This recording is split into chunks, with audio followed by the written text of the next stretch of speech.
Blighty Boxing with Frank Warren and Queensbury here with Zachariah Parker. Was it Zachariah or Zachary? Zachary, but I'm called Zach really, but my mum and dad wants to call me Zachary as a kid, so.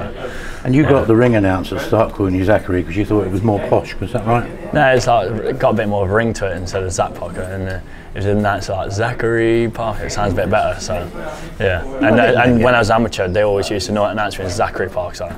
You got a nickname yet? No, not got a nickname yet, but apart from the super middleweight tank. Yeah, that's it, tank. But yeah, hopefully get one of them soon. Now then, November 6th, a card in Birmingham at the Utilife Arena, headlined by one Zachary Parker. Yeah.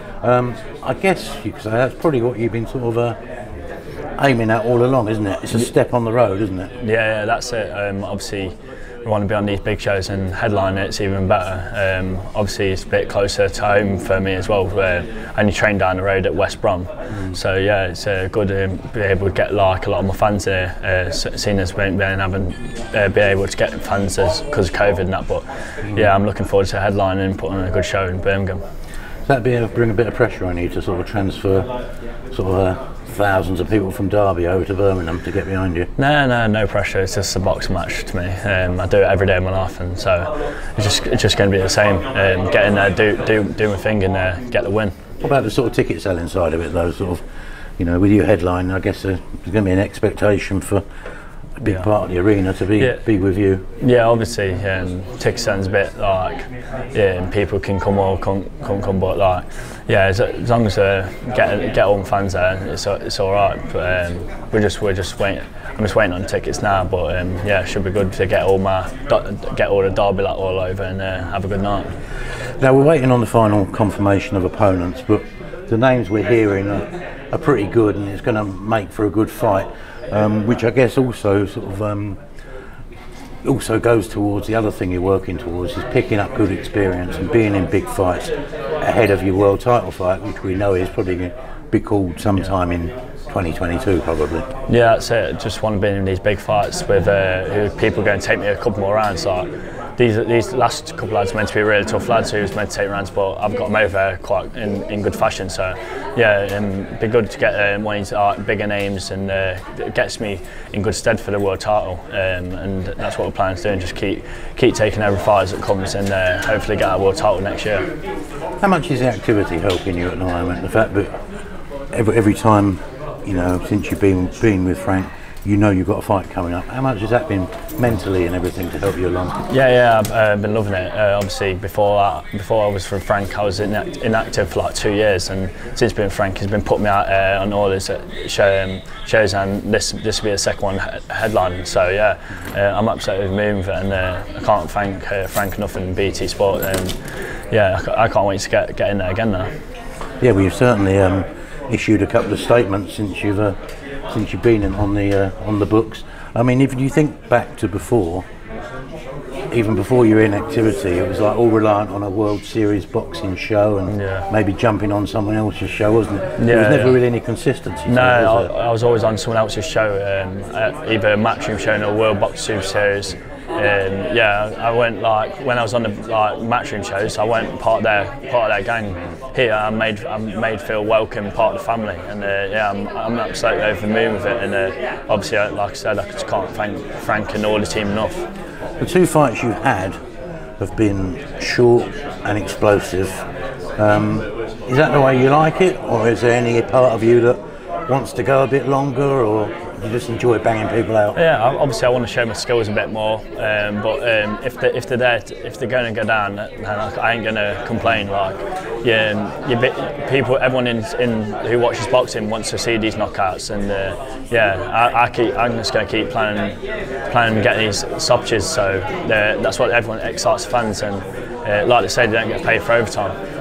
Well, I'm just going to zoom you back a little bit. Yeah. For the reason being, just to show people, but you are wearing the shirt of Derby County. Got the Rams on, representing. I suppose now what the idea is, if you get some big fight purses, I guess you need to buy the club, don't you? I know, yeah. obviously just gone into administration, but they've showed throughout we ain't lost since we've been in administration, and hopefully they just keep getting the wins and either draws. Any points, what we can get is much needed.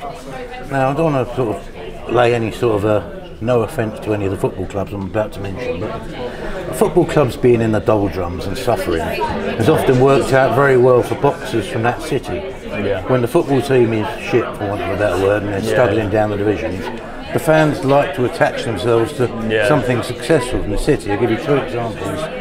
When Ricky Hatton was taking all Manchester around with him, Man City were in the old 3rd division, 2nd division. And then Josh Morrison with Leeds. Same with Leeds, Leeds were in the doldrums, never getting promoted. Now, Derby, I hate to say it, are in that sort of boat at the moment, aren't they? That's it. Obviously, we're not like in the best of books at the minute, and you want to be like following the winner.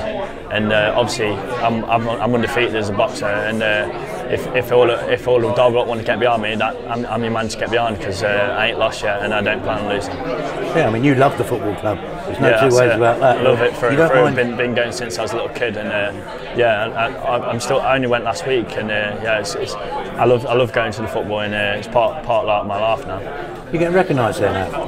Yeah, I had a couple of pictures with people. Obviously, it's good to get recognised. But you're not really one of these people that's totally out there, are you? No, I don't really put myself out there too much. But yeah, they've obviously seen me box, and they obviously like what they see. So yeah, get behind a true Ram and true Derby fan, true Derby boy. I'm your man. Zachary, thank you very much, sir.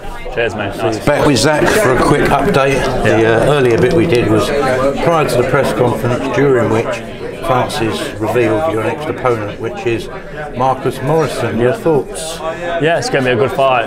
Literally didn't even know until just before the press conference, but obviously I've been asking quite a few opponents about fighting me. None of them want it. No one wants to smoke, so yeah, now Marcus stepped up to the plate, and it should be a good fight. All British showdown. Took Chris Eubank a good fight like a couple of months ago, so yeah, I can't wait now.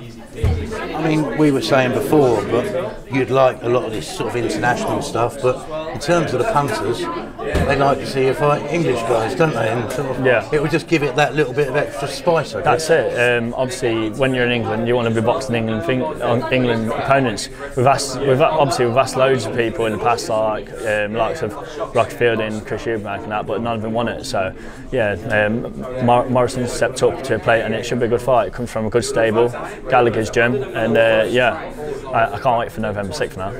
He showed his mettle in that last fight, the Eubank fight, and a lot of people thought afterwards, if he'd believed in himself a bit more, he could have, probably done better in the fight and maybe even won it. Yeah, it was a good fight. Eubank couldn't put a dent in him, could he? No, it's an alright fight. Obviously, Eubank's a natural middleweight. I'm natural super middleweight, and I'm a big super middleweight. That'll be the talent in this fight, and I'll show my skills. And everyone will know who's that Park is after November 6th. Just finally on Morrison, I mean, he was in the doldrums probably 4 or 5 years ago, wasn't he? His career sort of got knocked off course. He boxed my stablemate. Well, back then it was my stablemate, Jason Warborn. Yeah, of course. And he got toppled over. So yeah, obviously he's